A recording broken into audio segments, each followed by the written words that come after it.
Did you know that smoking is about more than just your lungs and heart? Many people don't realize it, but science has shown a powerful link between tobacco and your blood sugar. We often hear about diet and exercise, but smoking is a major, often overlooked player in the world of diabetes. Today, we're diving deep into what the latest scientific studies from top institutions like the CDC and journals like Nature really tell us about how smoking affects your glucose metabolism, prediabetes, and both type 1 and type 2 diabetes. Let's start with the big one. Smoking as a direct risk factor for type 2 diabetes. It's not just a coincidence. Large-scale studies and major reviews have confirmed it time and time again. People who smoke have a significantly higher chance of developing type 2 diabetes compared to those who have never smoked. The CDC puts this risk at 30 to 40% higher. And this isn't random. It follows what scientists call a dose-response pattern. Simply put, the more you smoke and the longer you've been smoking, the greater your risk becomes.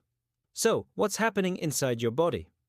Research published in top-tier journals shows that tobacco exposure triggers serious metabolic changes. It reduces your body's sensitivity to insulin, meaning your cells don't respond to it as well as they should. Think of insulin as the key that unlocks your cells to let sugar in for energy. Smoking basically makes that lock rusty and harder to turn. As a result, your body needs to produce more and more insulin just to keep your blood sugar in a healthy range. Cutting-edge research using a method called Mendelian randomization, which looks at genetic links to establish cause and effect, has even shown that starting to smoke is causally linked to a higher risk of developing type 2 diabetes. It's not just an association, it's a cause.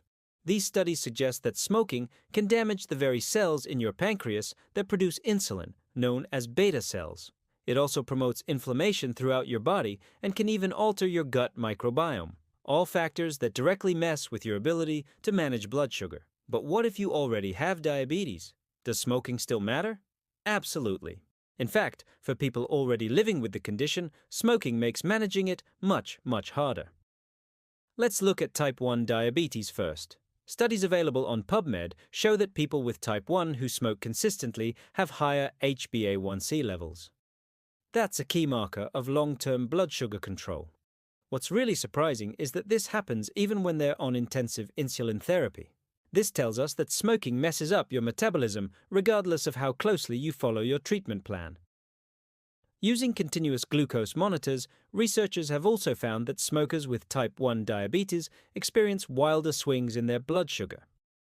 They spend more time in hyperglycemia, which is when blood sugar is too high, and are at a higher risk for unstable glucose episodes, which can even include dangerous lows or hypoglycemia at certain times. The story is just as clear for type 2 diabetes.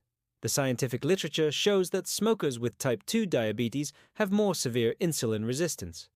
Their bodies are worse at using glucose for energy, and just like with type 1, they have higher HbA1c levels compared to non-smokers. Essentially, smoking acts like pouring fuel on the fire of metabolic dysfunction, making it incredibly difficult to keep blood sugar stable and increasing the risk of serious complications down the line. So, how exactly does smoking do all this damage? Science has pinpointed several key biological mechanisms. First, as we've mentioned, is increased insulin resistance.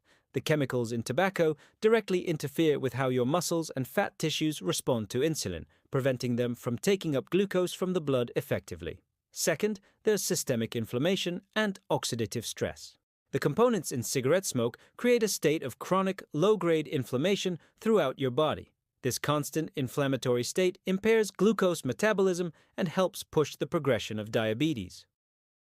And third, there's hormonal imbalance. Nicotine, the addictive substance in tobacco, stimulates the release of stress hormones like cortisol and adrenaline. These hormones are part of your fight-or-flight response, and one of their jobs is to tell your liver to release more glucose into your bloodstream to provide quick energy. When this happens constantly due to smoking, it keeps your blood sugar levels artificially high. This isn't just a theory, it's a well-documented mechanism confirmed in numerous clinical studies. Now, what about that gray area before full-blown diabetes, known as prediabetes? While there's less research focused solely on this stage, the evidence we do have is concerning.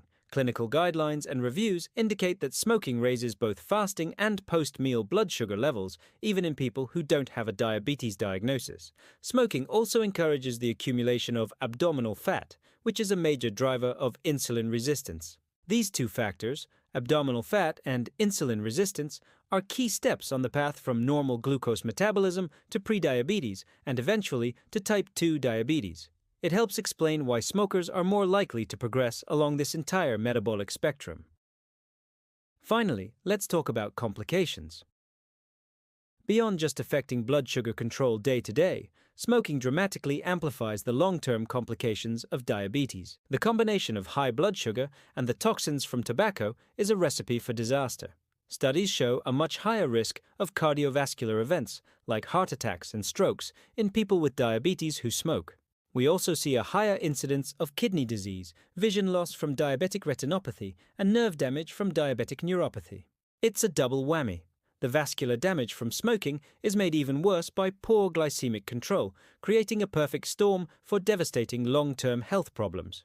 So, what's the scientific conclusion from all of this? The medical literature is crystal clear. Smoking is an established proven risk factor for developing type 2 diabetes. It significantly worsens blood sugar control in people with both type 1 and type 2 diabetes, it directly interferes with key metabolic pathways, and it likely contributes to the progression from a healthy state to prediabetes. Science is simply confirming what we can observe in real life over time. Given everything we've discussed, taking control of your metabolic health is crucial. Foundational strategies like balanced nutrition, regular physical activity, and positive lifestyle changes are the pillars of good blood sugar management. For those looking for extra support on this journey, there are also natural resources, supplements, and practical nutritional guides that can be powerful tools within a comprehensive care plan. If you're interested in this kind of support, you can find educational materials, dietary tips, and information on natural products like GL Pro and Glucogen 17, along with our ebook, through the links in the comments and the video description below. Thanks for watching. If you found this information helpful, please give this video a like and subscribe for more science-backed health content. See you next time.